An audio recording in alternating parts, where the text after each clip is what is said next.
Oh, really? Please, do not take offense. I can assure you that you have nothing to fear from me, sir. Your name is well known to me.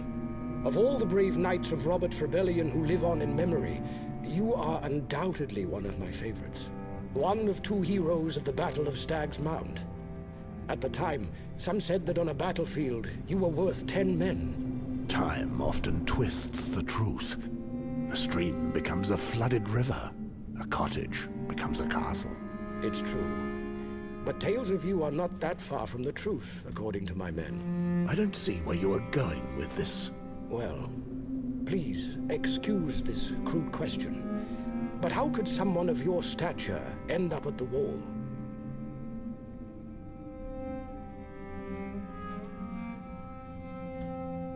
During the sack of King's Landing, I disobeyed an order from my liege lord that I found to be cruel and unfair.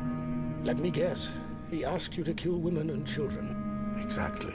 Ah, I understand now. Allow me to tell you what I think of this tragic event. I hope you will take my curiosity as a mark of respect. I will be the judge of that. Very well. If I remember rightly, House Westford were bannermen to the Lannisters. Your liege lord must be none other than the ruthless Tywin Lannister. Reliable sources tell me that you were sent to the wall a little before Robert Baratheon became king, for reasons that escaped me at the time. But I think I understand now. I'll wager that Tywin entrusted you with the most disgraceful of missions that day. That of murdering Alia Martell, Prince Rhaegar Targaryen's wife and her children. Perhaps you refused through loyalty to your old king, Aerys Targaryen. Tell me. No. I was not fond of the Mad King. But even so, I could never murder a woman and her children, whatever my oath. I was not far from the truth. Anyway, I was right about one thing. You are a worthy man, Sir Westford. If you accept, we'll discuss this further over the dinner I have prepared in honor of your arrival. Please, find your lady friend and join us for dinner.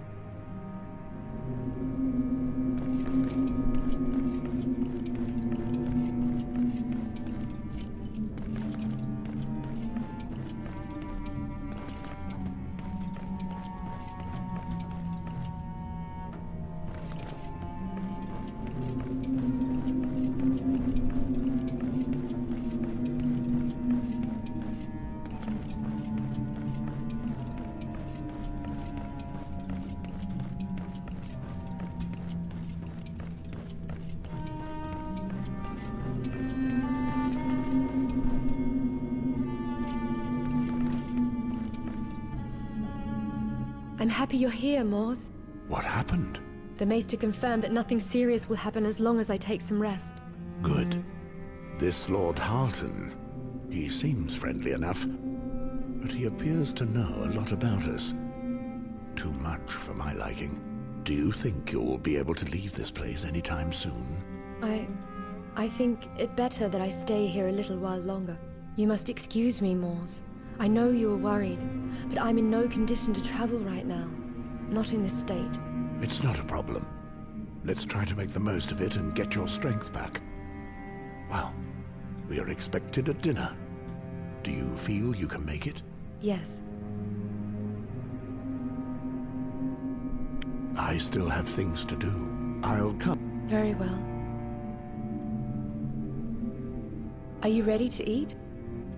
Yes. Let us go and see this Lord Halton.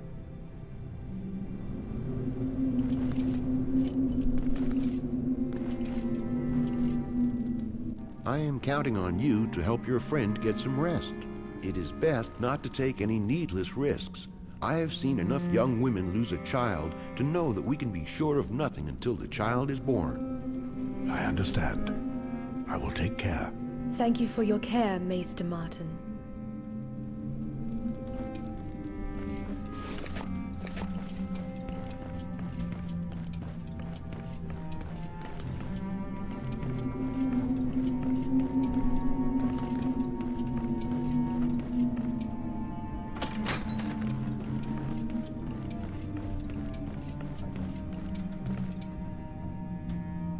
Well, young lady, how did this happen? Are you any better? Yes, Maester Martin made me drink a brew and the pains have disappeared. I must thank you. He told me that if I should rest and avoid any unnecessary effort, then everything should be well. Magnificent. I'm so relieved. You may stay here as long as you please and relax at your leisure. I thank you. No, do not mention it. It is a real honor to receive you at Castlewood. Please, I beg of you, come sit with me at my table. Well now, you must be famished after all these misfortunes. Please, serve yourself. Thank you for this dinner, Lord Halton. Jane, my dear, there is something I must tell you. A very long time ago, I had the great honor of meeting with your father. What? You know my father?